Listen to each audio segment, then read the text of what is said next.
Not feeling your glutes on leg day? Then this video is for you.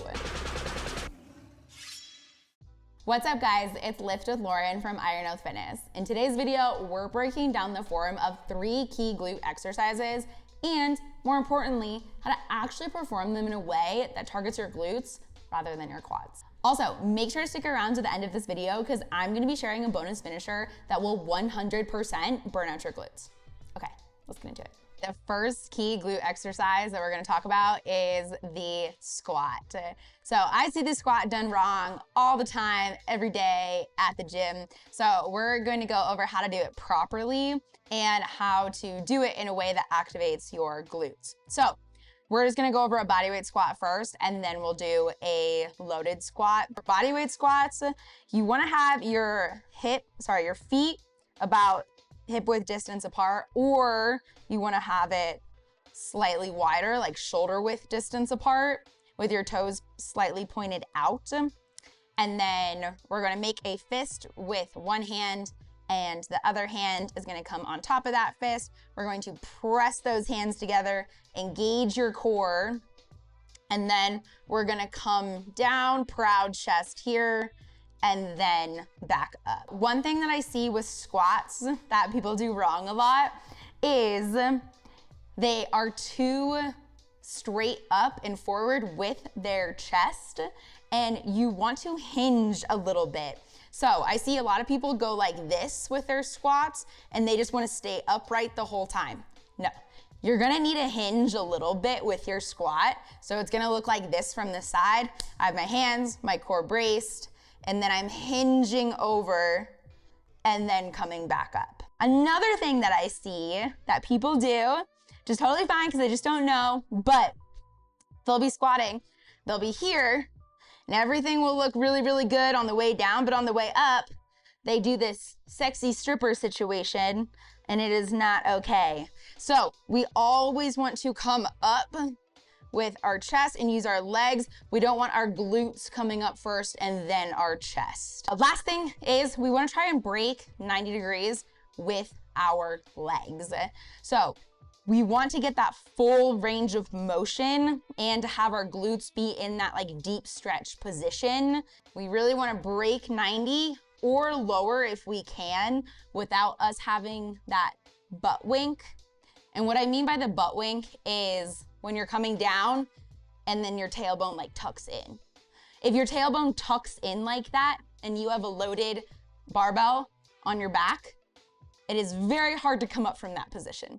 When we're doing a loaded squat, we're gonna do the exact same thing. So I always like to do shoulder width distance apart, toes slightly pointed out, proud chest. The only difference with a loaded barbell on your back is you are really going to try and pull that barbell down into your back, like you're gonna bend it, like it is a part of your body. Same thing, pulling it down into my back, and then hinging over slightly, engaging my core, coming down, breaking that 90 degrees, and then back up.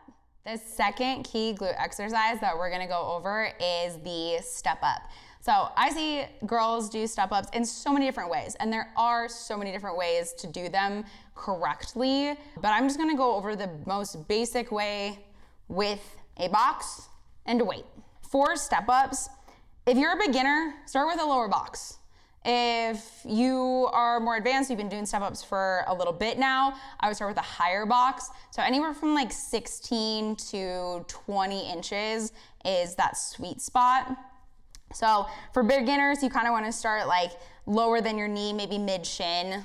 And then if you've been doing step ups for a while, you feel really comfortable doing them, then I would go anywhere from knee to right above the knee for where your box should be and how high it should be. So for step ups, I always like to do mine weighted.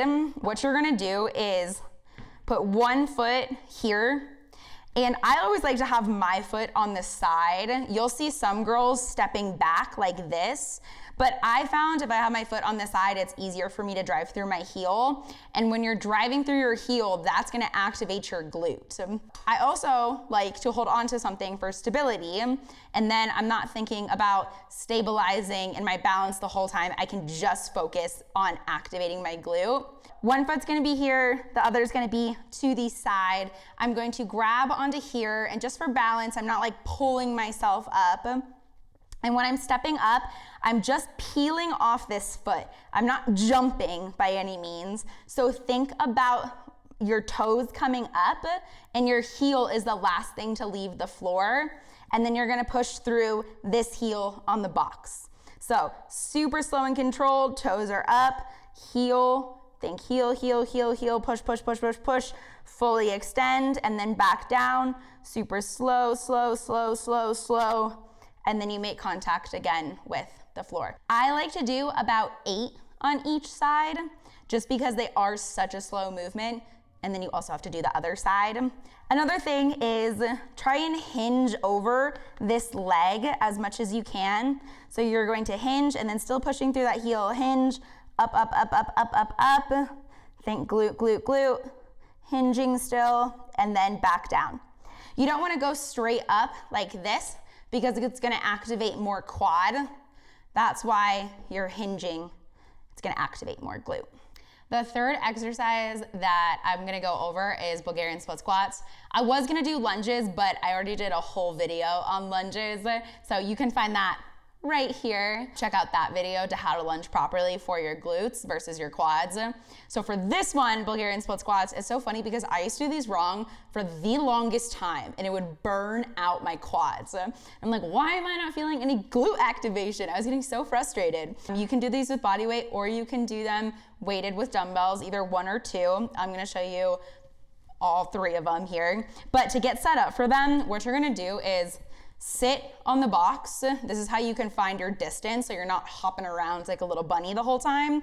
You're gonna sit on the box, you're gonna kick 1 foot up here. My weakest leg is my left, so I'm gonna start with my left. I'm gonna come up, and then this is where I wanna be, and my foot is gonna come back on to the box.